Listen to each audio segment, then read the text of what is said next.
pessoal, bem-vindos ao episódio 3 da série do Zero à Liberdade Financeira. No último episódio, no episódio 2, a gente falou sobre renda fixa e a importância de definir o seu perfil de investidor para a sua alocação de capital, para determinar quanto por cento tu vai colocar em renda fixa e quanto por cento tu vai colocar em renda variável. Agora, nesse episódio, a gente vai falar sobre renda variável, sobre a importância de começar a investir cedo para se apropriar dos benefícios dos juros compostos e os maiores erros dos investidores iniciantes, para que você não cometa os mesmos, assim como eu cometi muitos deles.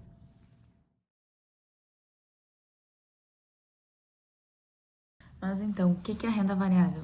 A renda variável ela pode ser entendida como ativos financeiros com retornos imprevisíveis. Lembrem que no último vídeo eu falei para vocês sobre a renda fixa, que a renda fixa tem retornos previsíveis, ou seja, se tu bota um montinho hoje, amanhã tu já sabe quanto tu vai ter em cima desse montinho, quanto teu montinho vai ter rendido. Então, na renda variável é o contrário, vocês vão botar um montinho hoje e amanhã vocês não vão saber se esse montinho vai ter desvalorizado ou vai ter valorizado. Dentre alguns exemplos da renda variável estão as commodities, opções, contratos futuros, câmbios, ETFs, enfim, existem diversos exemplos de ativos financeiros na renda variável. Mas os mais famosos, e que eu vou falar aqui para vocês hoje, são as ações. O que são as ações? As ações nada mais são do que títulos emitidos por empresas ou instituições a fim de captar recursos em prol do crescimento delas. Elas são negociadas na Bolsa de Valores, que é a Bovespa, chamada de Bovespa ou B3, essa é a Bolsa de Valores brasileira. E você pode comprar ações através do home broker da sua corretora de valores. Quando você está comprando uma ação, você está comprando um pedaço de uma empresa. Existem dois tipos de ações, as ações ordinárias e as ações preferenciais. Geralmente, quando a gente está falando de ação, a gente está falando da ação ordinária. As ações ordinárias são aquelas que detêm o controle da empresa, ou seja, são aquelas que dão direito ao voto para os acionistas na Assembleia Geral da empresa. Já as ações preferenciais, além de elas não te tornarem sócios da empresa, pois elas não te dão direito ao voto na Assembleia, elas te dão preferência, assim como o nome diz, preferência na distribuição dos dividendos. Ou seja, quando uma empresa vai distribuir os dividendos dela, ela dá preferência aos acionistas de ações preferenciais. E como a gente identifica qual que é uma ação preferencial e qual que é uma ação ordinária na Bolsa Brasileira? As ações ordinárias têm o final 3, ou seja, vou botar um exemplo aqui para vocês verem, ITUB 3. Já as ações preferenciais têm o final 4, tipo Petro 4, que é da Petrobras, e ITUB é do Itaú. O preço das ações varia diariamente. Por quê? Porque ele obedece à lei da oferta e da procura. Quando tem mais gente vendendo uma ação do que comprando, o preço dessa ação vai cair. Quando tem mais gente comprando uma ação do que vendendo, o preço dessa ação vai subir. É sempre importante lembrar que é impossível prever o mercado a curto prazo. É impossível saber se a ação que tu comprou hoje, amanhã vai ter se valorizado ou não. Vocês não têm como saber se vai ter mais gente comprando do que vendendo amanhã essa ação que vocês se tornaram acionistas. Porém, é mais ou menos previsível o retorno dessa ação a longo prazo. É mais ou menos previsível se vai ter mais gente comprando do que vendendo essa ação a longo prazo. E o que a gente tem que olhar para saber as ações que irão se valorizar? Tem que olhar para os fundamentos da empresa, tem que olhar para o setor que ela está introduzida, para a lucratividade, endividamento, crescimento, governança corporativa, enfim, tem que olhar para diversos fatores que eu vou ensinar no próximo episódio para vocês. Além dessa capacidade de valorização a longo prazo, as ações também são uma forma de renda passiva, porque as empresas remuneram os acionistas de duas formas, através de dividendos ou de juros sobre capital próprio.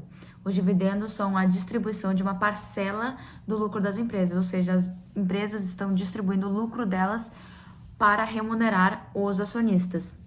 Ou juros sobre capital próprio, que são umas despesas financeiras, que também é outra forma que as empresas utilizam para remunerar os seus acionistas. Porém, essa segunda forma, juros sobre capital próprio, não são isentas de imposto de renda, ou seja, quando você vai receber o juros sobre capital próprio, já tem 15% descontado, porque o imposto de renda é retido na fonte.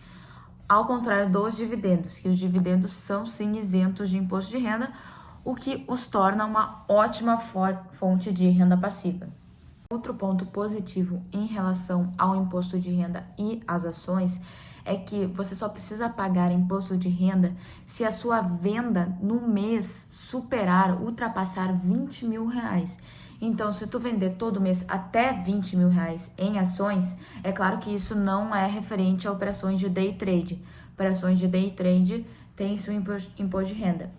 Mas a compra de ações visando longo prazo, você só precisa pagar imposto de renda sobre o lucro se você vender mais do que 20 mil reais no mês. E além de tudo isso, o índice Ibovespa, que mede a performance da Bolsa Brasileira, ao longo do tempo se valorizou muito mais do que o CDI, a Selic, o IFIX. Ou seja, ao longo do tempo as ações se mostraram o melhor investimento.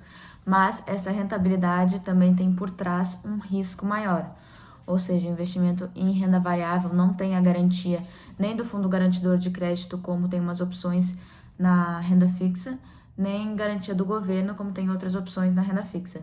Não tem nenhuma garantia. As ações precisam realmente de um estudo mais aprofundado antes de se investir. Mas agora eu vou mostrar aqui para vocês a importância de começar a investir o mais cedo possível para usufruir do poder dos juros compostos e também a importância de ter essa visão de longo prazo. Vou dar um exemplo aqui para vocês, hipotético, mas possível. Nesse gráfico aparecem dois personagens, a personagem Bruna e o personagem João. Ambos se comprometeram a investir todos os meses. Porém, a Bruna se comprometeu a investir dos 25 anos aos 60 anos e o João dos 35 anos aos 65 anos, com 10 anos de diferença aí, que eu vou mostrar para vocês a diferença da Bruna, que começou mais cedo, para o João, que começou mais tarde. Enfim, a Bruna investiu R$1.000 todos os meses e João investiu R$2.000 todos os meses.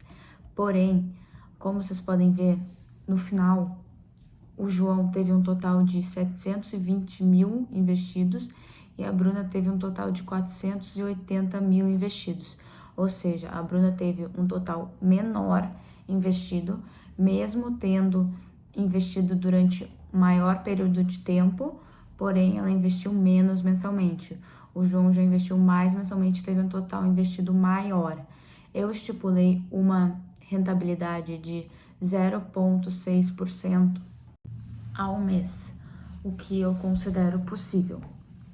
Enfim, no final dos 30 anos para João e dos 40 anos para a Bruna teve um rendimento, um total acumulado de 2.800.000, enquanto o João teve um total acumulado de 2.555.000.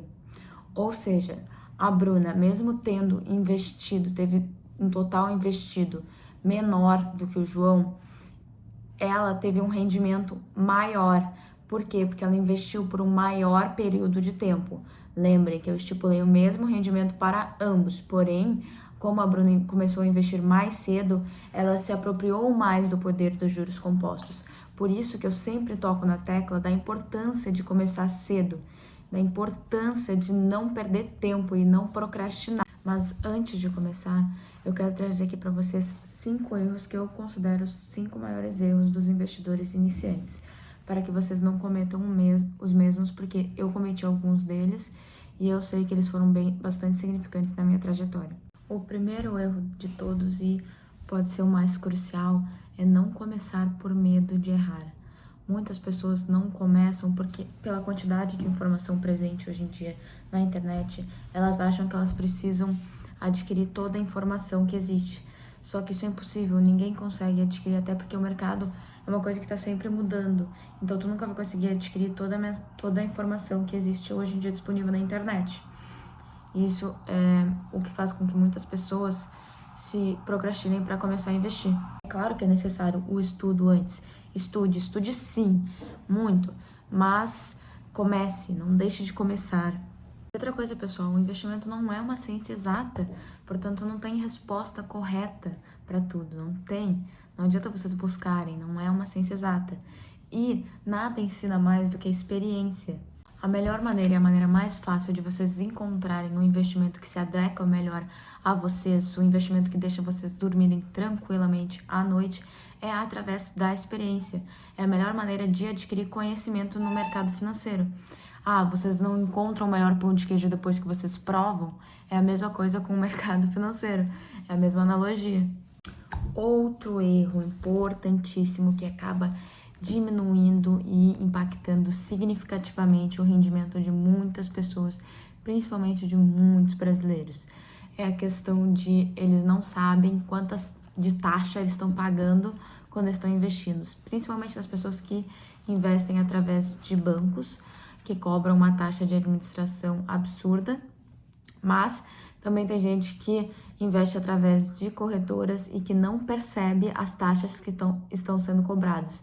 Seja investindo em fundos de investimentos que cobram taxas de administrações também absurdas, seja investindo através de corretoras que cobram uma taxa de corretagem absurda, o que é muito significativo nos rendimentos de vocês e muitas pessoas não percebem, principalmente para aquele investidor que está iniciando, aquele investidor que tem menor capital.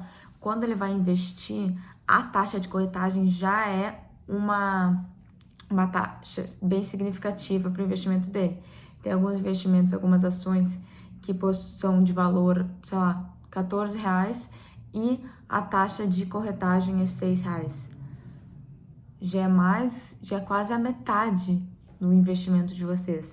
Então, é realmente uma coisa que deve se cuidar bastante e que muitas pessoas não veem. Elas literalmente estão perdendo dinheiro sem elas mesmas perceber. E o terceiro erro, que é um que inclusive eu leio bastante em livros de investimento, e eu acho que aumentou bastante o número de pessoas cometendo esse erro nos últimos anos, no ano passado e no início desse ano, principalmente com a alta da bolsa, com a bolsa atingindo aí mais de 100 mil pontos. Enfim, qual que é esse erro? É ir de acordo com a manada.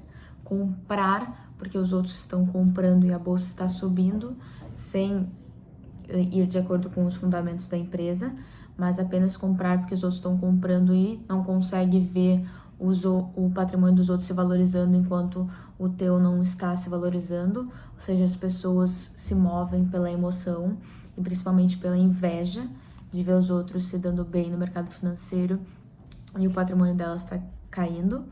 Mas, enfim, e também vendendo com o mercado em queda.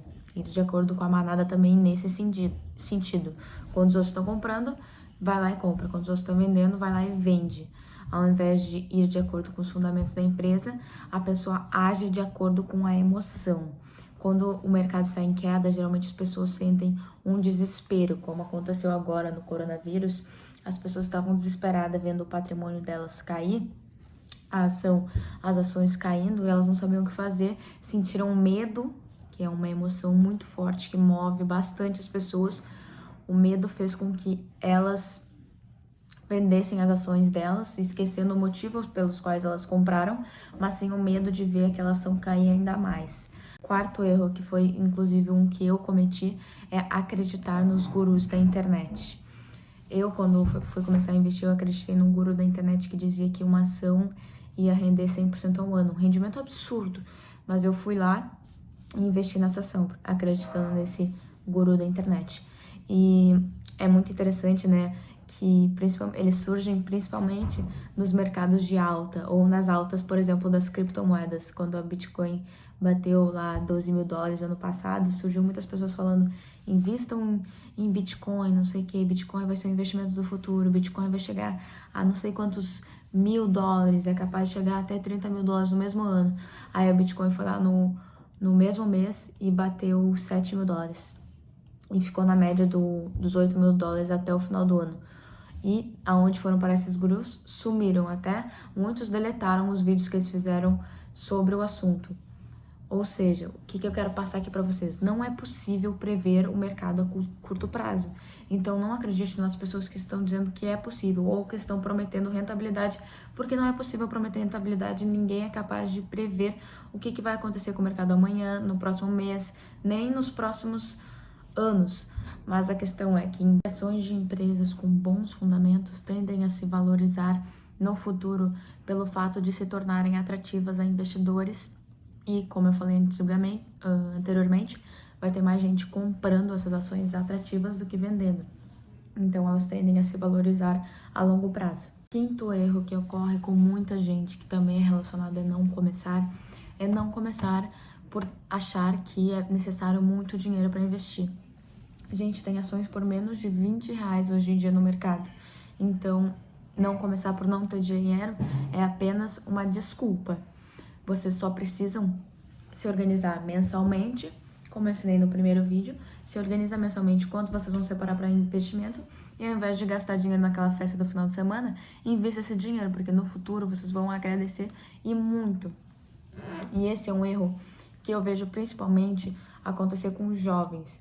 Os jovens acham que, só quando eu tiver um patrimônio considerável de R$50 mil para investir, eu vou investir.